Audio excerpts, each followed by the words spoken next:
once people thought God had created the world and every living thing, each with a purpose, in an ordered universe over which our Creator presided, rewarding good deeds and punishing sin.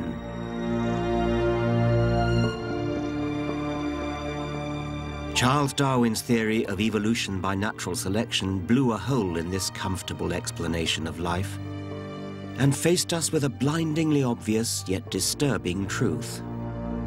Humans don't have dominion over animals.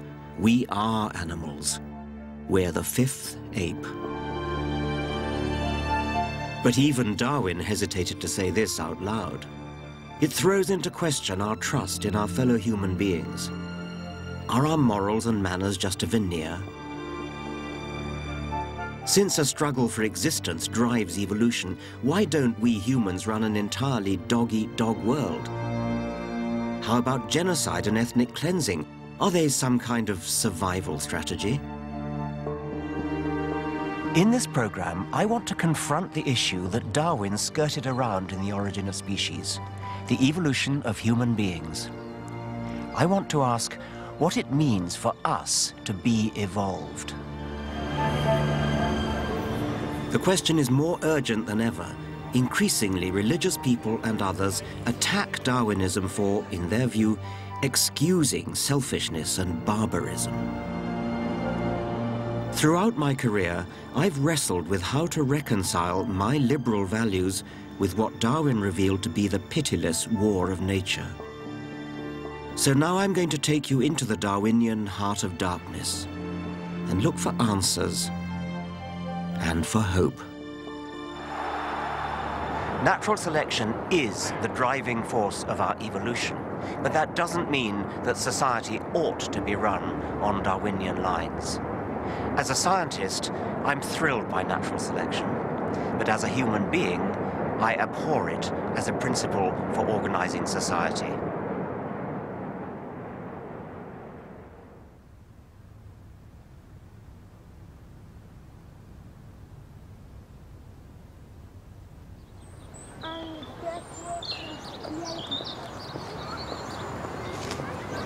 Evolution by natural selection is a very simple idea. Over thousands of generations, in a struggle for existence, successful variations have survived to reproduce. A process that gradually carves life into more and more specialized forms. Life forms that include the apes, gibbons, orangutans, gorillas, chimps, and us.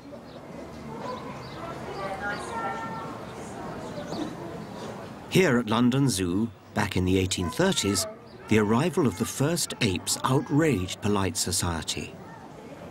Queen Victoria, for one, found them painfully and disagreeably human. But another visitor was spellbound. The young Charles Darwin saw the unmistakable truth staring back at him from the other side of the cage. The uncanny familiarity of ape hands and the humanity we seem to glimpse in their eyes was for Darwin further evidence to support the idea of evolution, that all life was related. The African apes, he realized, were our closest evolutionary cousins.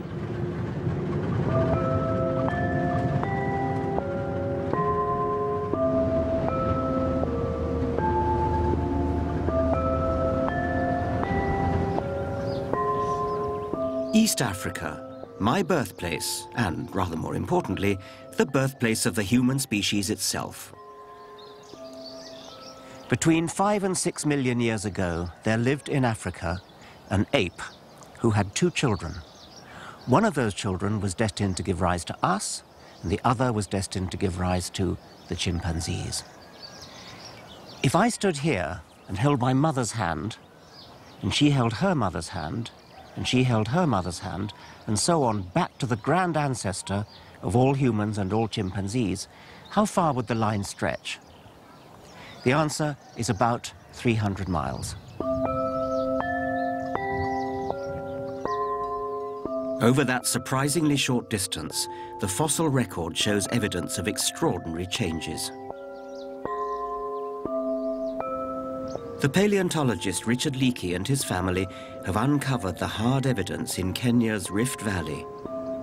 Evidence that charts the evolution of our ancient human ancestors. About 1.9 million years ago, you have skulls like this turning up now, and this is what they were calling Homo habilis. Largish-brained, still got a flat, big face, and probably ancestral to Homo erectus, which turns up in Africa at about 1.8 million years. This, then, is the ancestor to Homo sapiens. This persists for almost 1 million years, this condition, and then it gives way to something with an even larger brain, things that are much more like ourselves, these whopping great vaults. The brain has really expanded. It's much more like a modern human brain in terms of size and in terms of shape. And by the time you get to this, all of these others have disappeared from the fossil record. So there's all the major steps in the human story are in fact told in Africa. I often meet people who say to me, nobody's going to tell me I'm an ape. Is there a kind of visceral revulsion, do you think? Do you meet that as well? Yes, I do meet that, but it seems to be so misplaced because, as you know, we are the fifth ape, and we never separated from the apes. We just do things differently. I've often found it fun to go to an ape exhibit in one of the big zoos, and you can watch people looking at a group of chimpanzees, and what is very clear if you watch their facial expression, you can see that they're not so sure that that ape's like them, but they can look around and say, yeah, there's a similarity between the person on the other side of the cage. We are closer to chimps, African chimps, than a horse is to an ass. Horses and asses put together produce offspring. Wow, says everybody. Are you? Yeah, I am.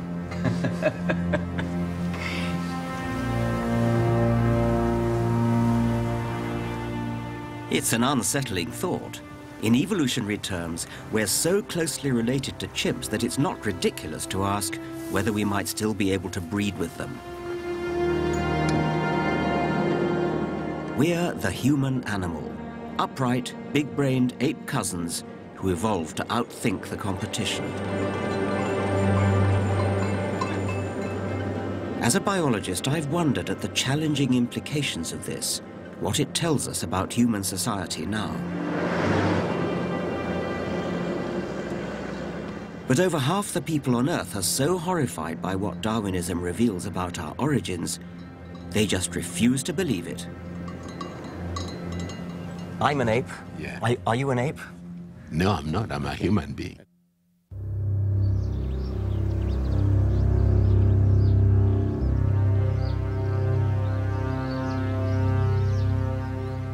I'm on a journey exploring the dark side of Darwinism. I want to confront what it means for us to have evolved in nature's brutal struggle. Why should the fifth ape love thy neighbor? The thought of our animal origins can upset people. Read The Origin of Species, Darwin's masterpiece that set out his theory of evolution, and you will find only a handful of passing references to human origins. That man was made in God's image, having dominion over the animals, defined what it meant to be human. So, discussing human evolution was just too risky. Darwin shied away from it and simply wrote, near the end, "Light will be thrown on the origin of man and his history." But when the book came to be published in 1859, the buzz was all about the extraordinary implications for mankind. Were we just beasts in fancy dress? Evolution became known as the monkey theory. The row has not gone away. In Kenya, the cradle of mankind, religious groups are trying to block the opening of the National Museum's exhibit of human fossils. The fossil record of human ancestry has a particular fascination. To me, these are far more precious than the crown jewels. This is the Turkana boy, Homo erectus, 1.5 million years old, the most complete ancient human skeleton ever found.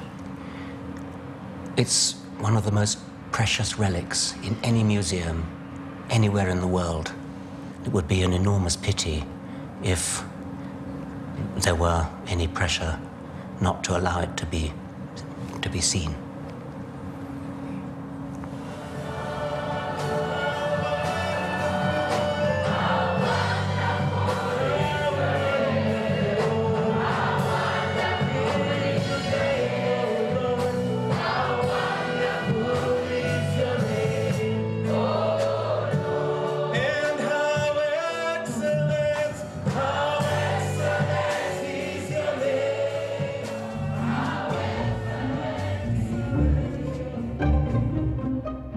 The 10 million strong evangelical movement in Kenya has run a Hide the Bones campaign.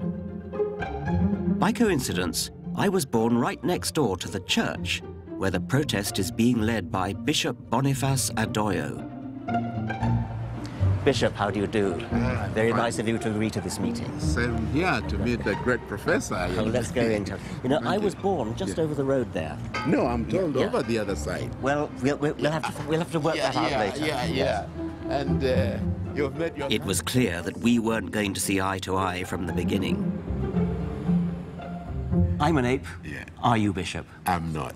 Okay. Definitely I'm not. I'm special. Made in the image of God, in the creative mind of God, creative as God is, who made me. That's the difference between the ape and me. Well, I'm an ape, I'm an African ape, and I'm very proud to be an African ape. Yeah. And so should you be. Don't you think the evidence should be displayed for all to see and make up their own minds? Yeah, sure. But you're against displaying it. Everybody should make up their own mind. No, I'm not against the display. I'm against the attachment of the evolution theory to the displays. You see, that's all we're talking about. So you'd be happy for them to be displayed but not with evolutionary messages? Because they are complete human being skulls. Well, not really. I mean, they're very much smaller than ours, and they've got very much less brain. The 3-million-year-old one had the same size brain as chimpanzees. They were kind of chimpanzees on their hind legs. So it was a first step towards becoming human. And the next step was then, in the Turkana boy, to have a bigger brain. And the final step was to have an even bigger brain like us. If that's where we originated and evolved into this stage, why aren't those chimpanzees also evolving into man? Why aren't they extinct? Because by the time we developed to this level, they should have been extinct. No, that's not the way evolution works. We're not descended from them. Yes. We're cousins of them. So we and they go back to a common ancestor. There are the chimpanzees, there's us. We go back to a common ancestor. Now, that common ancestor was not a chimpanzee and it was not a human. It was something else. And it evolved towards being a chimpanzee. In a different direction, it evolved towards being a human. So chimpanzees have been evolving all that time, and humans have been evolving all that time. And they'll probably both go on evolving, but we can't predict where that will go. Our discussion now threw up an important point about evolution. So what is the goal of evolution? What is the ultimate goal? Is it for us to have big heads? No, there is no goal. There's no goal? It just happens. That doesn't answer my question. Where are we heading to? I mean, up to where shall we say that this is the limit of evolution? It doesn't have goals. It's a misunderstanding of evolution to say it has goals. It never did have goals. It just changes.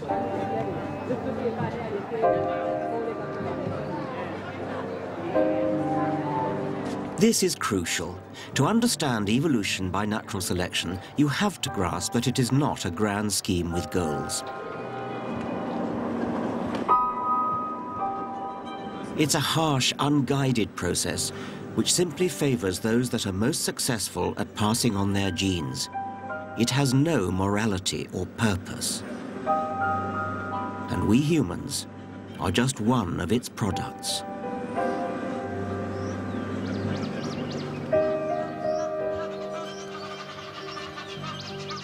Darwin took man off his pedestal and made him an animal like all others. We evolved in the ruthless competition of nature. So, what does that mean for us and our society? To begin to grapple with this problem, we have to understand what nature is in all its brutal glory. It looks like nature in harmony. Actually, as Darwin realized, there's a struggle out there.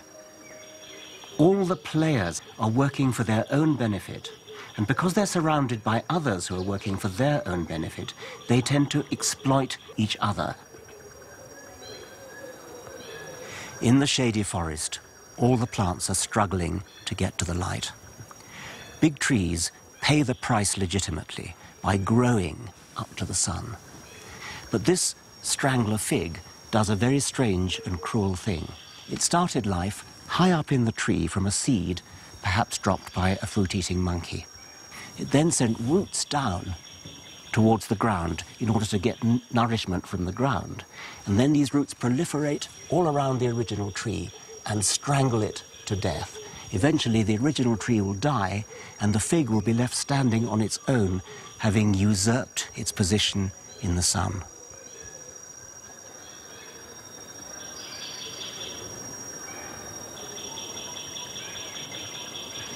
The bitter struggle for survival in nature has been the dynamic force that has driven the evolution of life. And this is where my own struggle with the consequences of Darwinism begins. Attacks on Darwin have claimed that his goalless, soulless theory has unleashed the worst of human nature. If nature is ruthless competition, and nature is where we evolved, then is this the model for human society? Every man for himself? Well, let's look at this. There is one area of human affairs in which the dog-eat-dog mentality seems, to many, entirely natural. In business.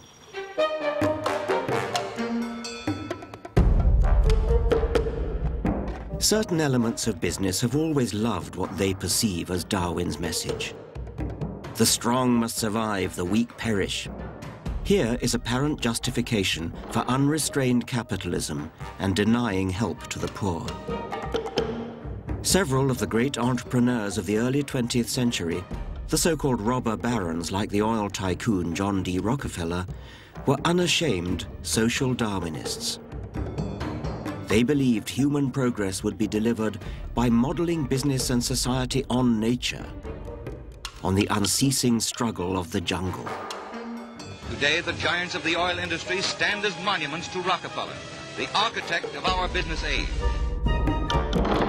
Social Darwinism is still with us. In the 1990s, the American energy company Enron ran a kind of nasty Darwinian experiment, lining up 15% of the least fit of their workforce to be fired each year. It didn't end well. Enron selected not necessarily the best, but the most ruthless individuals who turned a blind eye to the widespread fraud that brought the company down in scandal. Ken Lay, Chairman and Chief Executive Officer, Enron.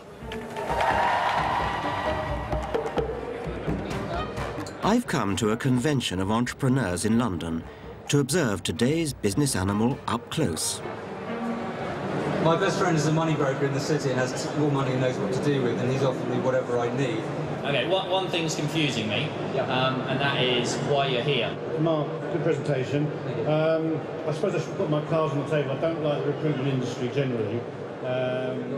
For a very long time, people have noticed the similarities between economic systems and biological systems, and particularly the notion of competition in both systems. When businesses compete, we can think of them as design. So you might have a design for a bank, a way to run a bank. And each of the banks along the high street will have a slightly different way of running a bank, a different design. And the evolutionary competition is it's a competition for you walking down the high street to determine which bank will serve you best, which design suits your needs better than the others. So are we looking at corporate apes fighting for supremacy without compassion, teeth bared? I wonder if it's more posturing than reality. Do you think there's a risk of overdoing the Darwinian analogy? Yes, very much so. The press loves to play up company CEOs and entrepreneurs as these heroes, and in many ways they are. They work incredibly hard, make great sacrifices. But the myth is that they were these great visionaries, these people who could predict the future and drive an organization toward that future. The reality is economic systems, just like biological systems, are hugely complex. And being able to predict what's going to happen in the long term is extraordinarily difficult or even impossible. And what some companies do is, rather than try to outguess where the market is going, they'll create some notion of variety within their company and then let the market choose, let customers decide which products and services they like best. But these legendary moguls who emerge, I mean, is it sort of luck that they're the ones who they just happen to get it right, and with hindsight you can say that they got it right, but that's all, it's just hindsight? Well, not to take away from the talent that these individuals may have, but if you imagine a room full of people flipping coins, if the room's big enough, one of them is going to get 10 heads in a row. And then if you ask that person, what did you do? They'll say, well, I'm an expert coin flipper. I got my wrist just right. And we see the same thing in business. So, Darwinism in business seems to be little more than a metaphor, an analogy. It certainly doesn't provide a straightforward natural law for economic progress, as social Darwinists used to argue. But can Darwinism be applied to other areas of human affairs? What about taking back the reins of our own evolution? Don't copy nature, but control it. Speed up the elimination process. Once they have been born, defectives are happier and more useful in these institutions than when at large. But it would have been better by far if they had never been born. It's been tried before. The eugenics movement of the early 20th century aimed to stop the weak procreating through compulsory sterilization of the unfit. Eugenics seeks to apply the known laws of heredity so as to prevent the degeneration of the race and improve its inborn qualities. Here was a slippery slope down to a nightmare. At its worst, eugenics became a dark tribal vision, ultimately used to justify ethnic genocide in Nazi Germany, with horrific echoes in Bosnia and Rwanda. I feel strongly that the barbarism that was the culmination of eugenics in the 20th century was atrocious. But it's important to say eugenics is not Darwinism. Eugenics is not a version of natural selection. Hitler, despite popular legend, was not a Darwinist. Every farmer, horticulturalist or pigeon fancier knew how to breed for desired outcomes. Eugenicists like Hitler borrowed from breeders. What Darwin uniquely realized was that nature can play the role of breeder. Darwin has been wrongly tainted. I've always hated how Darwin is wheeled out to justify cutthroat business competition, racism and right-wing politics. And throughout my career, I've grappled with the apparent paradox of the way cooperation, being nice to each other, even morality, could evolve from the mindless brutality of nature.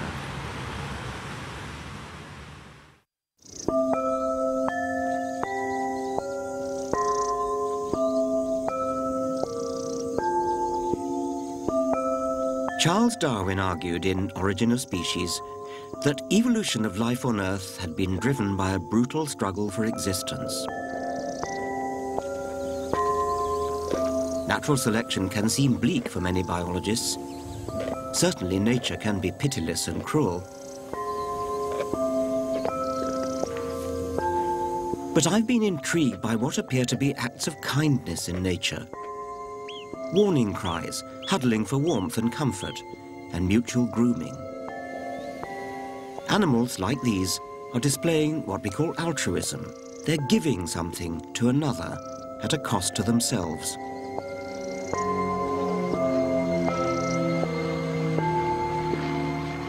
The question I've grappled with as a biologist is why? The explanation must at some point involve the brain. Altruism, like any other behavior, must have evolved over time as brains have evolved. So now, I want to talk to somebody who knows about our evolved psychology.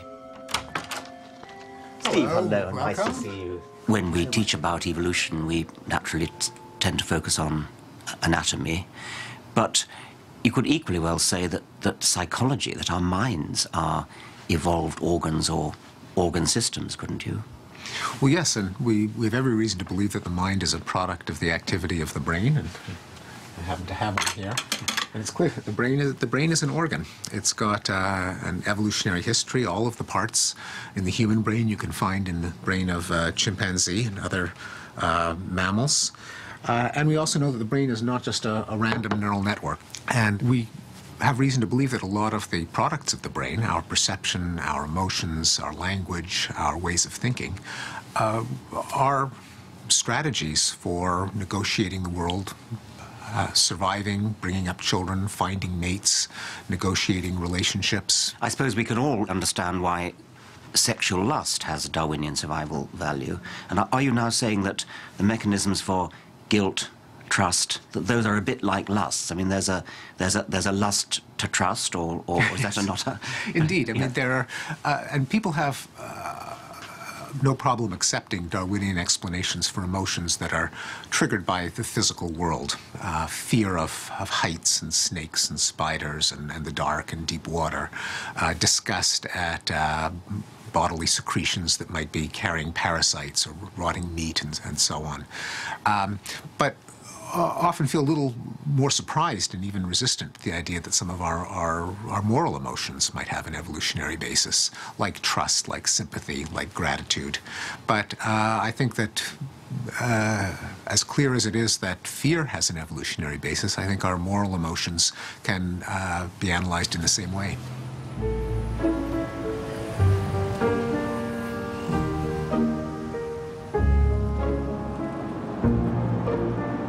I think Steven Pinker is right, and that we do have an evolved morality. But I also understand why there is resistance to the idea. Why would the genes for the parts of the brain that involve giving at a cost to oneself be inherited in nature's brutal struggle for existence? To explore this, I want to look at another case where individual survival doesn't appear to be the priority. A peacock's plumage is gorgeous, but it must get in the way of its own survival. It's easily spotted by predators, and its huge weight must hinder a quick escape. So why isn't the peacock's tail eliminated by natural selection? Charles Darwin was puzzled. "The sight of a feather in a peacock's tail whenever I gaze at it," he wrote, "makes me sick." But it was Darwin himself who hit upon the answer: sex. The peacock's tail is a burden to himself, but a boon to the genes that built it. Why? Because the tail wins sexual partners. Something about the peahen's brain is attracted to bright feathers and extravagant, maybe costly, advertisement. Peacock evolution has been shaped not just by individual survival, but by peahen brains. Peahens, in effect, selectively breed peacocks, as pigeon fanciers breed pigeons. Darwin defined this as sexual selection. Evolution, he now realized, wasn't just about which animals survived, but which could prevail in winning the favors of the opposite sex. Cowboy, keeping it real for you. I'm the naked cowboy. You gotta do what you gotta do. There are two ways for an individual to pass its genes on to the next generation. You've got to survive, and you may have to be attractive to the opposite sex. A peacock is a walking advertising hoarding. A peacock's tail, with its eye spots, is like a walking neon sign.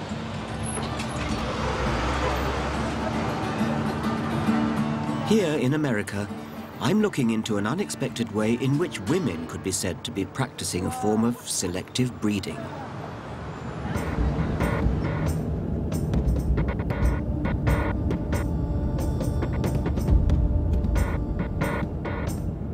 I'm going to meet some single women who, in the cold light of day, are choosing the attributes they want to mate with. and hope to pass on to their children.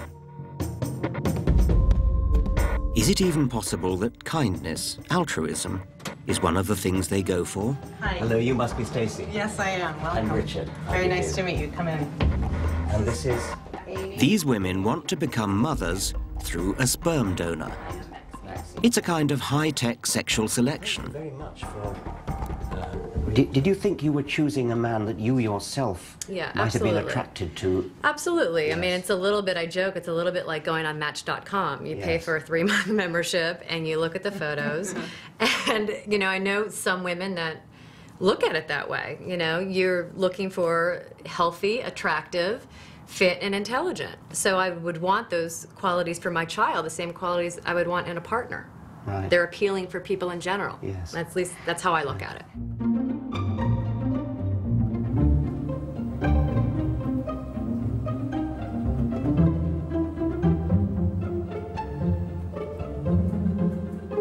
For the women's potential partners, partners whom they never meet, the process begins here. Down here we have the donor rooms where, you know, they can do their thing. And, you know, we're trying to... Suitable pictures on the wall. Oh, of course, you've got to have a little inspirational material to help it along, you know. But who are the women going to pick? The same type of room. Are there any women who say, well, just give me something at random? Very, very, very rarely. Okay. Tell me a woman that has walked into a shoe shop and said, just give me whatever you have. That doesn't happen, you know. No, that's right. Yeah. But I mean, I'm interested anything you buy, because you spend time on your decision. That's right, of course. But I mean, we kind of in our society pay lip service to the idea that there's something taboo about eugenic choice, and so you might think that the women might, as it were, go along with that and say, well, I don't approve of eugenics, so it's America. It's a society of consultation and consumerism. People are used to, you go online, you buy products, you ask questions about the products. And, donors have to provide full and intimate details of all aspects of their life. Shoe size and allergies and skin tone, if he tans easily. There's one that caught my eye. 6'1", hazel eyes, curly brown hair. Favorite pet dog? Favorite pet. If he's a smoker. Likes James Bond. He likes the Aston Martin. He likes jazz music. But I want to return to the enigma of altruism. Is it possible that among the qualities women want in a sperm donor is niceness, kindness? I'm interested in this donor because he explained that someone in his family had difficulty getting pregnant, and so it was important to him to be able to help others who were in need of assistance in that area. So I liked that. What's fascinating is that the women don't just want the obvious alpha male qualities. You know, there's so many things that goes into it than just looks or intelligence. One of the donors that have been really popular is actually the nicest guy. And I don't know how you put that in a formal, but he's the nicest guy. Yes. He's not the smartest guy. Yeah. He's not the best looking guy. So how do they know? How do they know he's the nicest guy? But from his... He's actually written a really good extended profile about himself. So I've actually met the guy. That I can tell you the profile actually checks out. He is a really nice guy.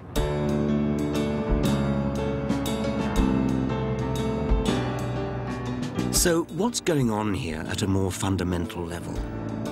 This goes back to an old interest of mine. I became fascinated by the issue of how animals evolved to be nice when I started teaching biology at Oxford in the 1960s. This was barely 10 years after the structure of DNA in genes had first been cracked by Watson and Crick. And I was intrigued how the new science of genetics could help provide an answer to the puzzle of altruism. Genes are coded instructions that build every living thing, body and mind. They give rise to the distinctive family nose down through the generations. They dictate what color eyes you have. But such examples are just the outward and visible tip of the iceberg. Now here's the point. We organisms, you, me, an octopus, a forget-me-not, or a giraffe, are survival machines. We're vehicles for the genes that ride inside us, vehicles that are thrown away after we've handed the precious coded information on to the next generation through reproduction. Genes are copied from one generation to the next, on and on.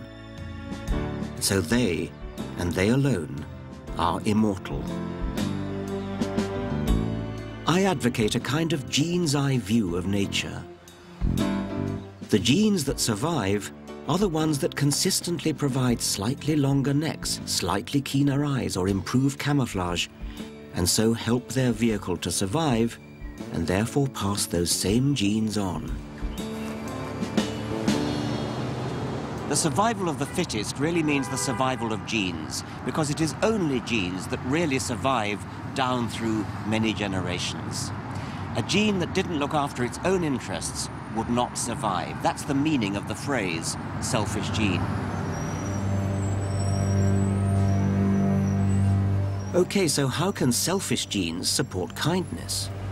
If genes are striving selfishly to make more copies of themselves, how can a gene achieve this selfish objective by making its bearer behave altruistically?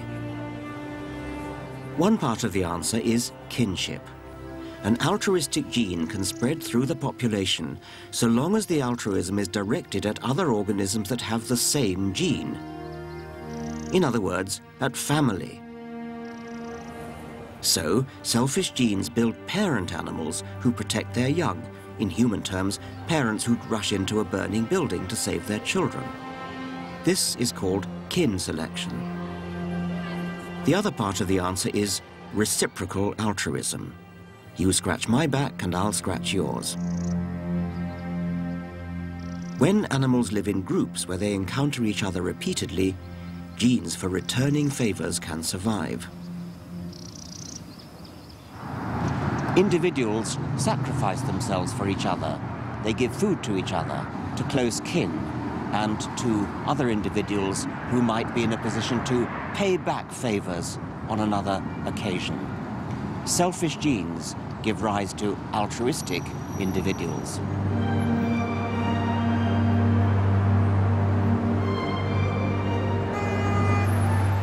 In the 70s, I wrote a book bringing these ideas together, called The Selfish Gene. The idea that altruism ultimately boils down to a survival game for genes raised hackles, but it's now widely accepted among biologists. But it's not the end of the story. I realized there really does seem to be something odd about humans. Aren't humans rather nicer than even the theory of the selfish gene would expect? We donate to charity, give blood, weep in sympathy at the plight of complete strangers. Now, I want to explore why.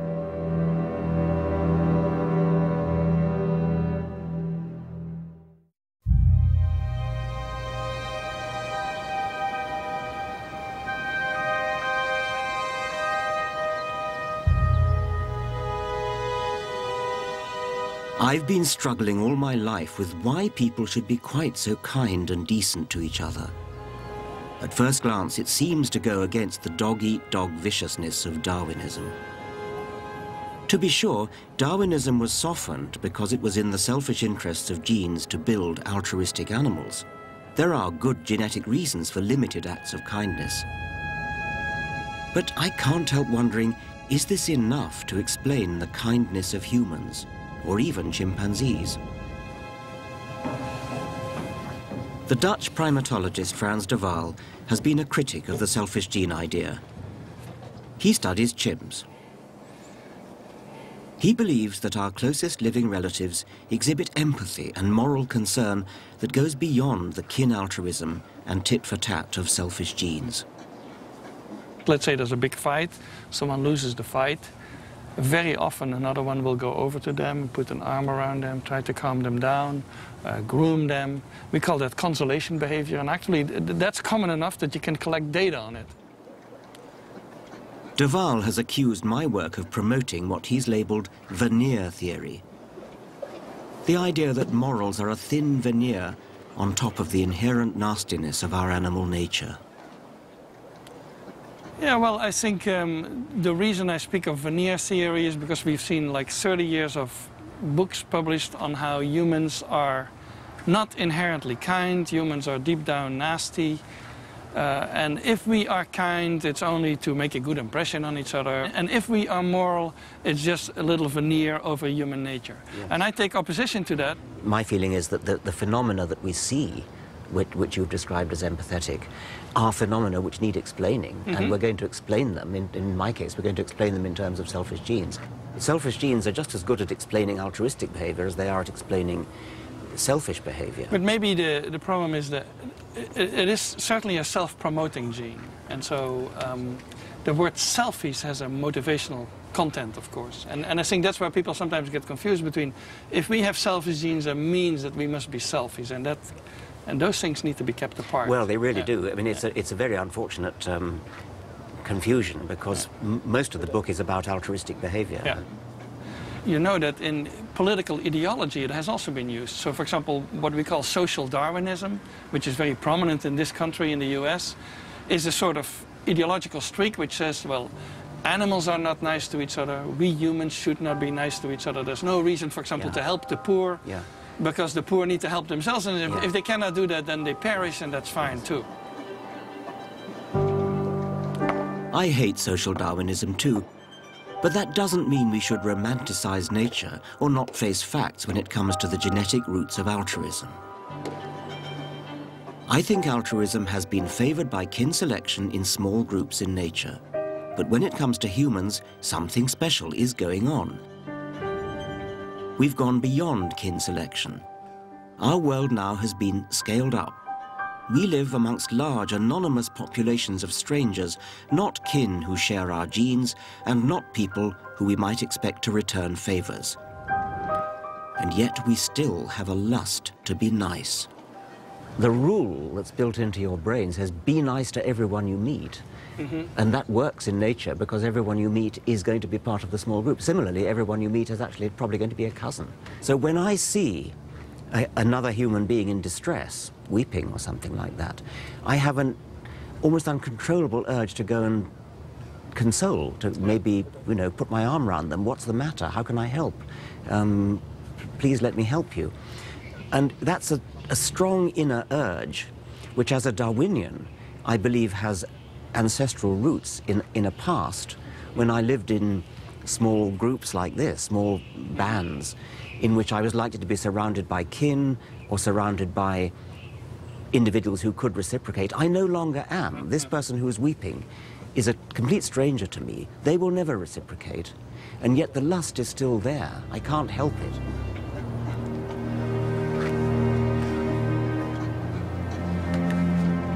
She lost it. She got it last time. I got another one. Keep her. Oh, brilliant.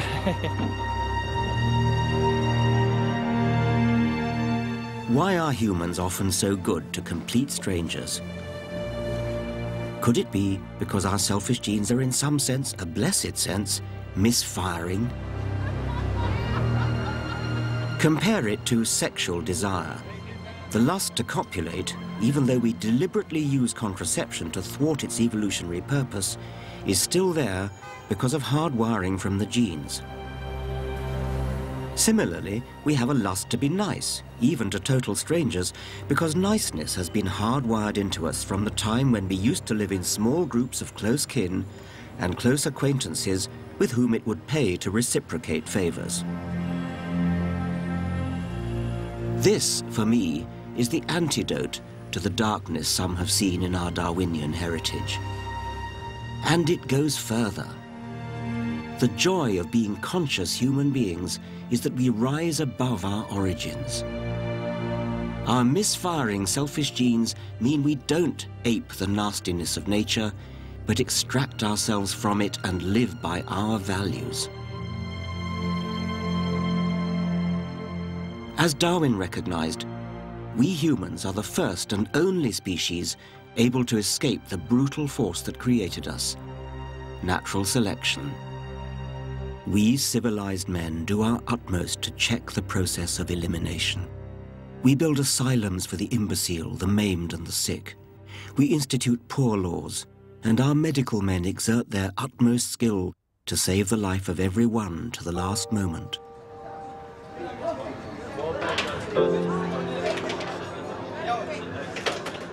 This is the 999 Club in London's East End.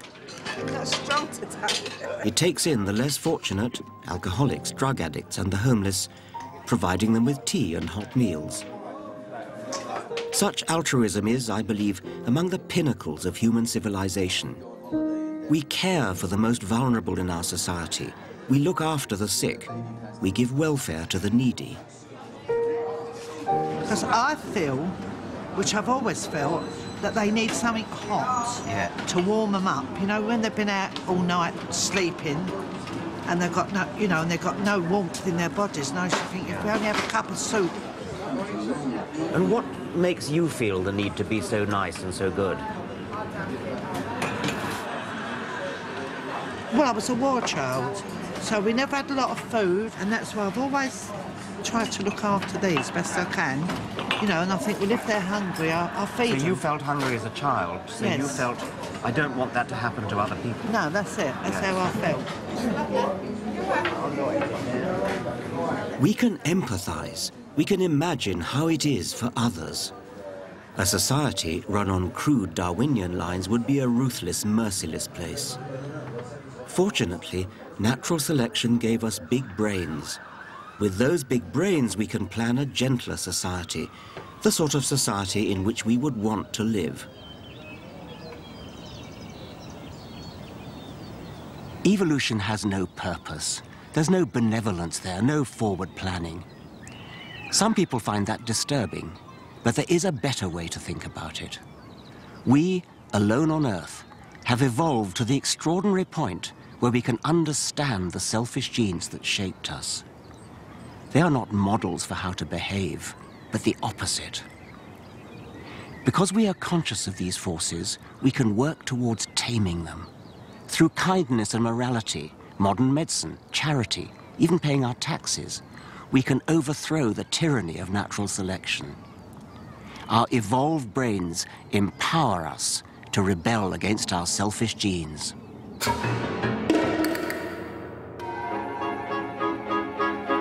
Next time, Into the Lion's Den.